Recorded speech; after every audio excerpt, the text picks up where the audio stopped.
दिल्ली की छोटी सरकार में मुखिया चुनने वाले दिन ही कुछ ऐसी तस्वीरें सामने आई जिसके बाद तरह तरह की चर्चाएं शुरू हो गईं। सिविक सेंटर में डिप्टी मेयर और स्थायी समिति के 6 सदस्यों के चयन के दौरान जमकर हंगामा हुआ और मामला था कि 10 मनोनीत पार्षदों को पहले शपथ दिलाने को लेकर बीजेपी और आम आदमी पार्टी ठन गई। दिल्ली मेयर चुनाव में एक तरफ आम आदमी पार्टी है जो कि एक तरफा जीत की उम्मीद लगाए बैठी है और दूसरी तरफ बीजेपी है जो कि इसे भुनाने की कोशिश में लगी हुई है। तो वहीं इस हंगामे की तस्वीरें भी आप मेरे पीछे देख पा रहे हैं। इस रिपोर्ट में हम आपको बताने जा रहे हैं कि दिल्ली एमसीडी का मेयर कैसे चुना जाता है। एमसीडी के सदन का कार्यकाल 5 साल का होता है। एमसीडी एक्ट के तहत पहले साल महिला पार्षद को महापौर चुने जाने का प्रावधान है, जबकि उप महापौर के मामले में कोई नियम लागू नहीं होता। वहीं दूसरे साल महापौर पद पर कोई भी पार्षद चुना जा सकता है, जबकि तीसरे साल मेयर पद अनुसूचित जाति के पार्षदों के लिए आरक्षित है। चौथे और 5वें साल महापौर पद किसी भी वर्ग के लिए आरक्षित नहीं है। एमसीडी की सबसे अधिकार वाली स्थायी समिति के अध्यक्ष पर आरक्षण का प्रावधान नहीं है। दरअसल मेयर चुनाव के लिए आम आदमी पार्टी का सीधा मुकाबला बीजेपी के साथ है। अगर आंकड़ों से पूरा खेल समझेंगे तो इस चुनाव में 250 पार्षद, 7 लोकसभा सांसद, 3 राज्यसभा सांसद और 14 दिल्ली के विधायक हिस्सा ले रहे हैं, यानी कुल 274 वोट हैं और 138 जादुई आंकड़ा है। इस बहुमत के आंकड़े को छूने वाले राजनीतिक पार्टी का ही मेयर चुना जाएगा। अभी आम आदमी पार्टी के पास 150 पार्षद, सांसद और विधायक हैं, जबकि भाजपा के पास ये संख्या 113 है। कांग्रेस के 9 पार्षद हैं, जबकि 2 निर्दलीय हैं। इधर कांग्रेस ने इस चुनाव में हिस्सा न लेने का ऐलान भी कर दिया है। अब आइए जानते हैं कि पहले मेयर का कार्यकाल कितना होता है।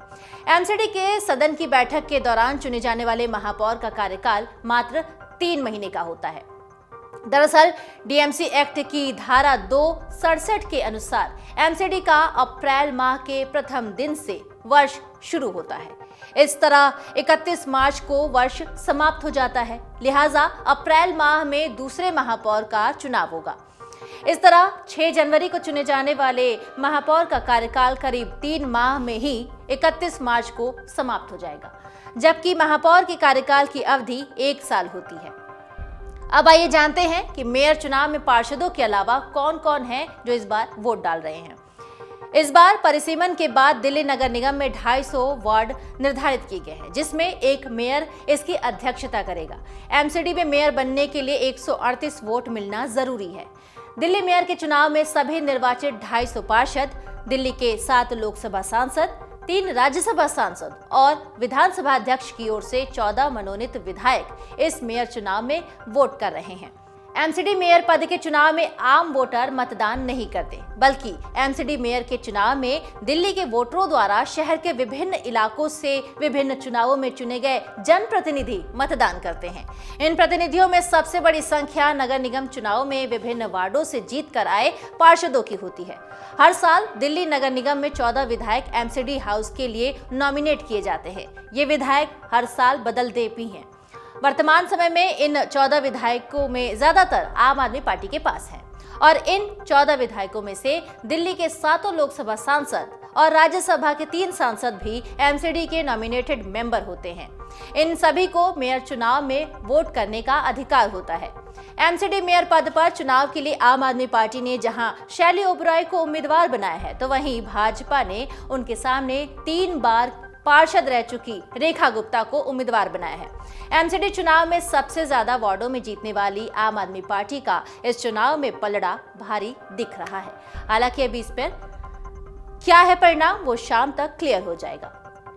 दिल्ली मेयर और डिप्टी मेयर चुनाव की तैयारियां पूरी हो गई हैं। सोमवार को एमसीडी आयुक्त ज्ञानेश भारती की निगरानी में निगम सचिव भगवान सिंह ने सिविक सेंटर के ए ब्लॉक में 4थी मंजिल पर स्थित सदन परिसर में पार्षदों के बैठने की व्यवस्था सुनिश्चित की है। सदन अध्यक्ष के सामने बेल एरिया में वोटिंग करने के लिए बैलेट बॉक्स भी लगाया गया है। अब चलिए आपको बता दें कि आज सदन की पहली मीटिंग के दौरान ही मेयर और डिप्टी मेयर का चुनाव भी होना है। इससे पहले एमसीडी प्रशासन के लिए एकीकृत एमसीडी का चुनाव जीतकर आए 250 पार्षदों के बैठने का इंतजाम करना बड़ी चुनौती थी। सदन परिसर में करीब 300 लोगों के बैठने की जगह है। पहले उत्तरी और दक्षिणी निगम की बैठक इसी सदन परिसर में होती थी। तब पूर्ववर्ती इन दोनों निगमों के वार्ड पार्षदों की संख्या 104 थी, लेकिन अब पूरे दिल्ली के वार्ड पार्षद एक साथ सदन में मौजूद हैं। डाउनलोड करें अमर उजाला ऐप और पाएं खबरें लगातार। अगर आप ये वीडियो YouTube पर देख रहे हैं तो हमारे चैनल को सब्सक्राइब करें और बेल आइकन को दबाना ना भूलें। अगर आप Facebook पर ये वीडियो देख रहे हैं तो हमारे पेज को लाइक करें।